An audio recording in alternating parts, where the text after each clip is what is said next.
You're lying face down on polished limestone naked, your wrists and ankles bound to bronze rings embedded in the floor. Honey is being poured over your body in slow, deliberate streams, across your back, down your legs, into your hair. The substance is thick, sticky, warm from sitting in the Egyptian sun. You can feel it pooling in the small of your back, running between your shoulder blades, coating your skin in a layer that will harden as the hours pass. You're trying not to move because movement makes it worse, makes the honey spread into places where it will attract more attention from what's coming next. You've been here for 6 hours. You have at least 18 more to go. This is the honey ritual, and you're being killed by Pharaoh Pepi II for the entertainment of his court. You weren't a criminal. You didn't commit treason. You were a provincial administrator who questioned a taxation policy in a report to your superior. The report was forwarded up the chain. Someone decided it reflected poorly on the central government. That was 3 months ago. You've been in a stone cell since then, fed enough to keep you alive, given water enough to keep you conscious. Yesterday, guards came and told you that Pharaoh himself had selected you for special attention. You didn't understand what that meant until they brought you to this courtyard, until they stripped you, until they began coating your body in honey, while nobles watched from shaded pavilions and made bets on how long you would last. The flies arrive within minutes. First a few, then dozens, then hundreds. They land on your honey-coated skin and you can feel each individual insect, their legs creating tiny pinpricks of sensation that multiply across your entire body. You try to shake them off, but your bonds won't allow meaningful movement, and shaking only redistributes the honey, creates new surfaces for them to land on. The flies are in your ears now, crawling across your face, walking on your eyelids.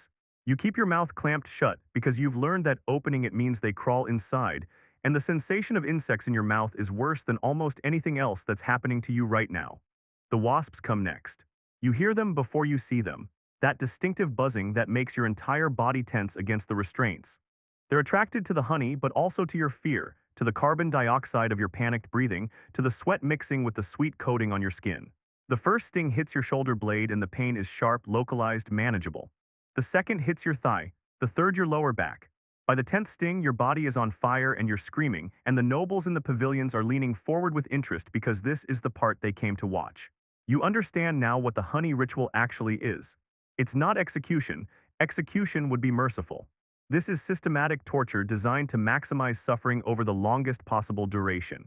The honey keeps you from dying of dehydration too quickly. The insects ensure constant, escalating pain. The public setting transforms your agony into entertainment. The precise bonds that hold you prevent any possibility of relief through movement or position change. Every element has been calculated. This isn't cruelty born of rage. It's cruelty as administrative procedure, as refined spectacle, as demonstration of absolute power over the human body. The sun moves across the sky. Hours pass. Your throat is raw from screaming. You've stopped screaming now not from choice but because your voice is gone. The nobles are still watching. Some are eating lunch. Children are present, being taught what happens to people who displease the pharaoh. This is educational. You are a lesson about obedience, about hierarchy, about the consequences of questioning authority. Your suffering serves a pedagogical function. The children will remember you for the rest of their lives. They will govern accordingly. The historical record of the honey ritual comes from administrative documents found in Pepi II's mortuary temple complex. These aren't lurid accounts written by enemies. They're bureaucratic records maintained by the state itself. Temple scribes recorded the names of victims, the reasons for their selection, the duration of their execution, and in some cases the attendance numbers for the spectacle. 18 victims are documented by name over a 15-year period during the middle of Pepi's reign. The actual number was certainly higher, because only executions attended by royal family members required formal documentation.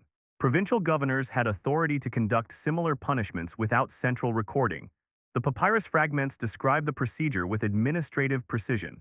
Victims were selected from 3 categories: provincial officials accused of incompetence or insubordination, priests suspected of doctrinal deviation, and foreign captives designated for exemplary execution.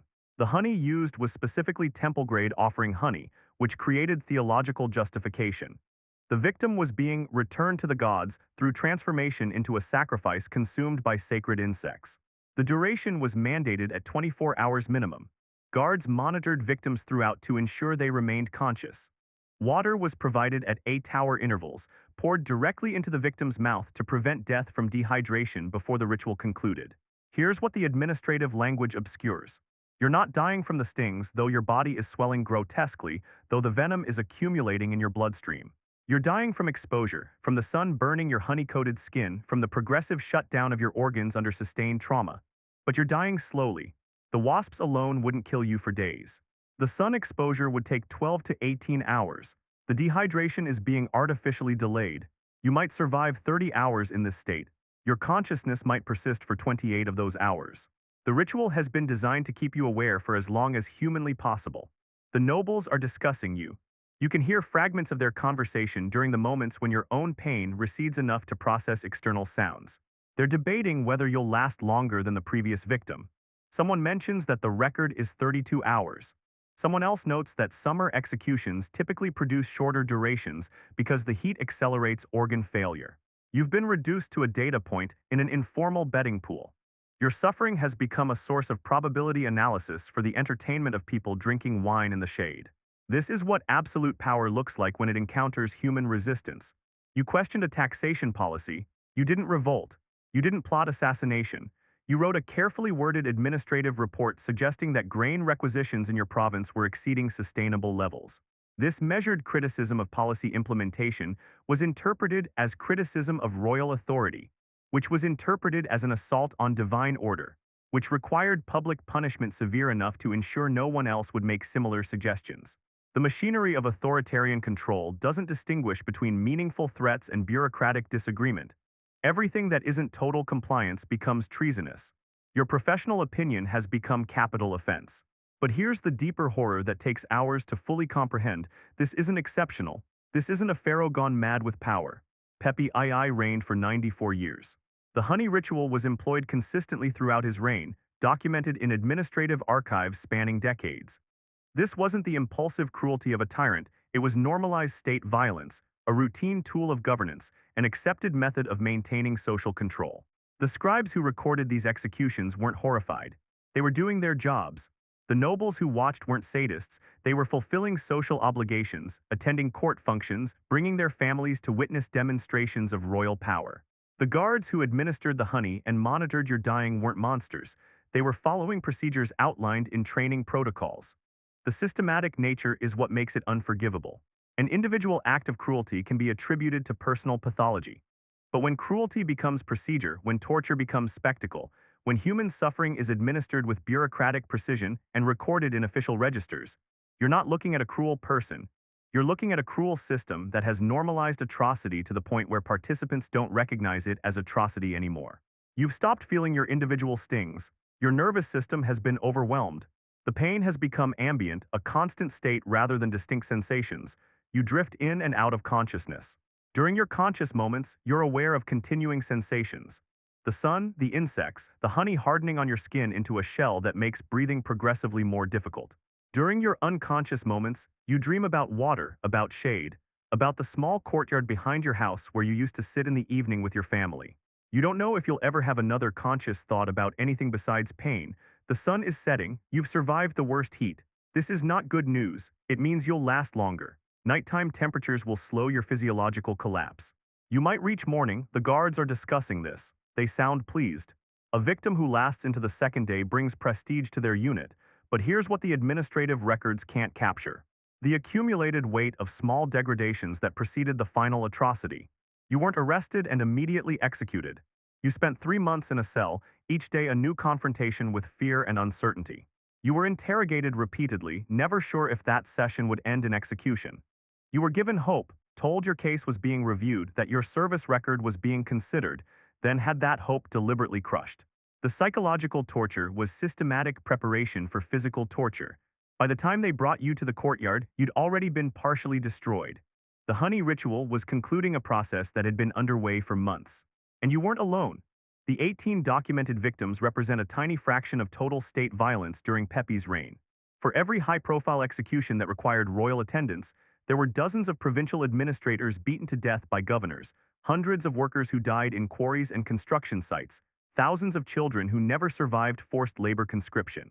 The honey ritual was exceptional only in its theatricality. The cruelty it represented was ambient, continuous, structural.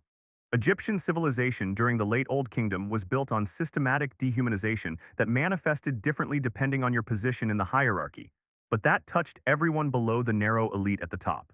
You die sometime during the second night.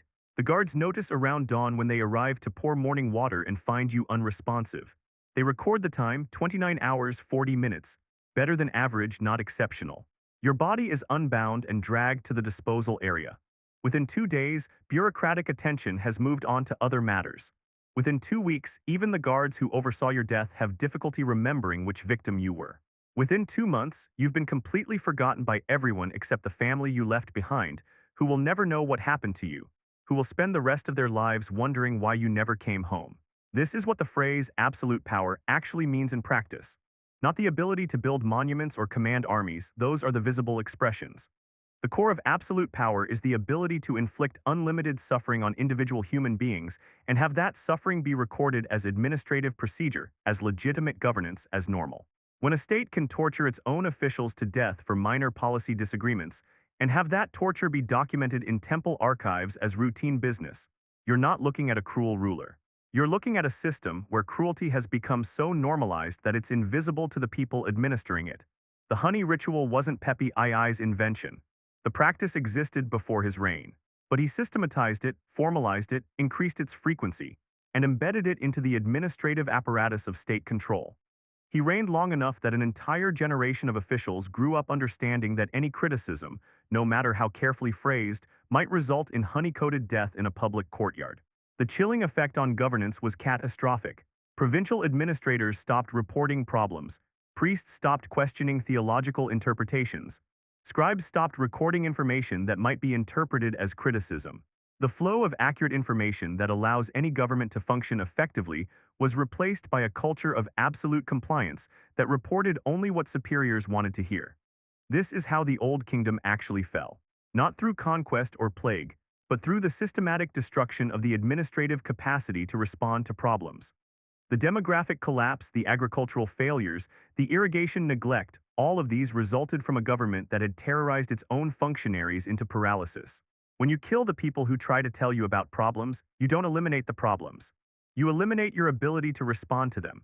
Pepi's long reign was a slow-motion administrative suicide driven by the conviction that maintaining absolute control was more important than maintaining accurate information or functional systems.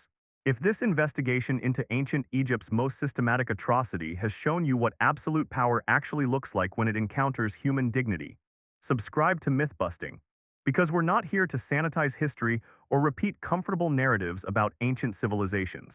We're here to examine what human beings do to other human beings when systems fail to constrain the worst impulses of authority.